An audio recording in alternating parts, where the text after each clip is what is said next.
Yeah, I was trying to find a solution to this issue I was having with the Proline TSL SX tires here, Super Swampers, with the beads.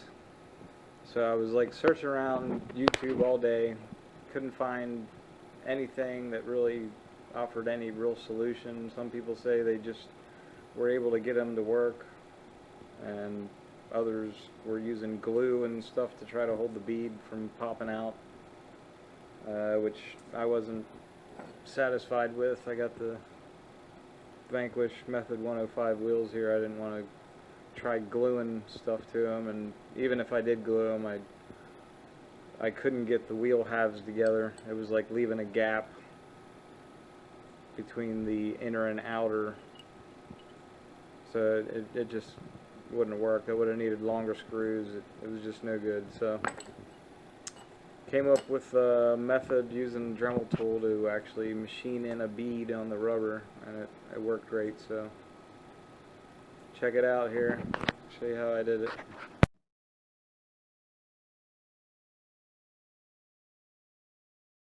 you all know, if you're familiar with these wheels, and most of the wheels, pretty narrow crack for the bead to go in, and they need to clamp down completely so the other half completely clamps tight against the outer wheel part. If not, you're gonna get all kinds of dirt and crap in there. So anyway, issue is, this is the Axial Baja TA's inside out, and you can see that there's, without it turned inside out, it has regular bead on the outside just like the Prolines. They're the same, no problem there. But on the inside, as you can see, it's like a nice L, like most of the 2.2 tires where you're running 2-wheel drive, 10 scale buggy, short course, whatever. Most of them have the regular L. If you look in the inside of the Proline tires, the L doesn't continue inside. It's just extra rubber fills that corner that you would usually have. Corner? No bueno with these type of wheels. So what I came up with worked out pretty good. I already did one wheel. Just basically taking a Dremel. I'm pretty confident I got steady hands, so I just take this inner wheel from my Vanquish wheel, yes, $86 wheels, and I'm putting a Dremel right up next to it, but I have a steady hand. I can handle it. Anyway, put this in here like this, and then basically holding that just to support while I go around the edge here with my Dremel, and I'm just taking out a little tiny bit of a corner. So I'm going to do one and show you. It's really not, doesn't take that long, and it's not that tedious, and it worked great. So let's get it going. Alright, a little tricky to film this properly, but I'm going to give it a go here.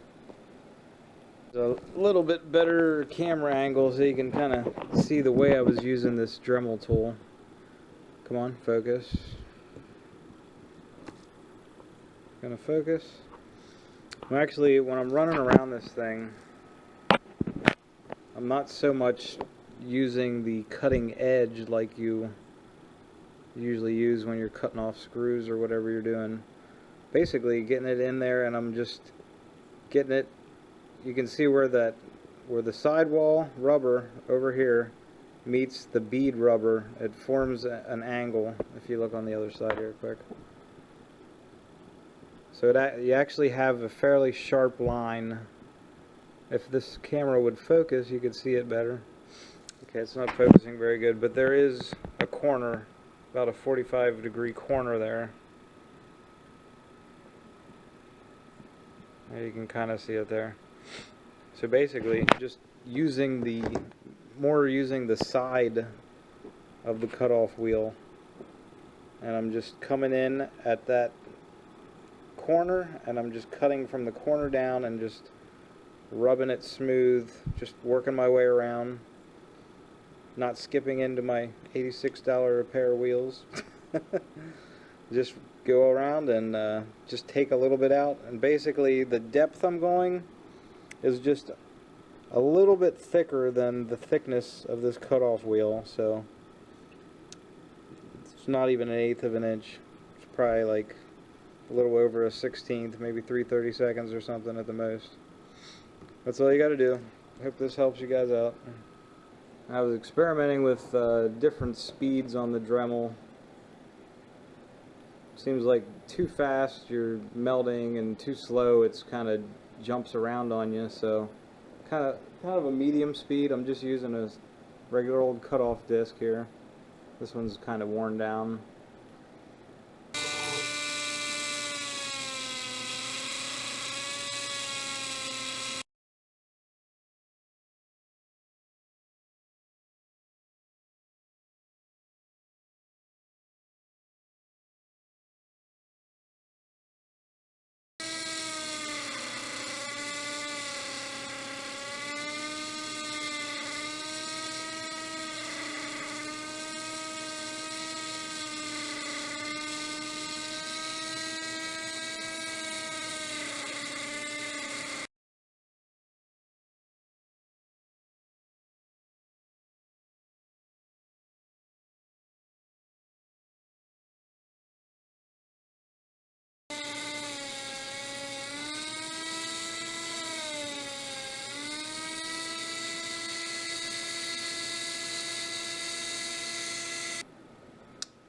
Okay, so it doesn't have to be super neat,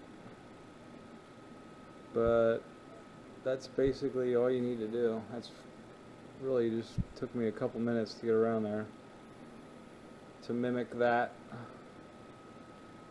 And it doesn't have to be anywhere near as perfect as that. You just really need to get some of the rubber out of this corner here, just so your wheel can clamp together, so that when this comes together, that can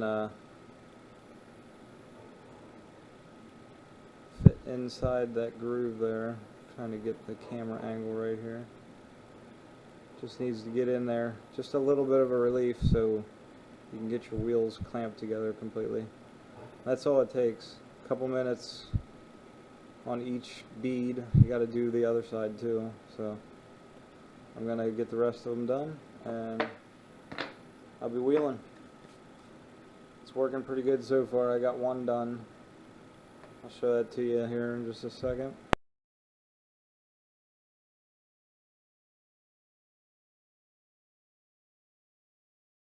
The one that I actually did get assembled already, and it fit perfectly. It's definitely tight. I didn't take too much material out that it's going to be loose.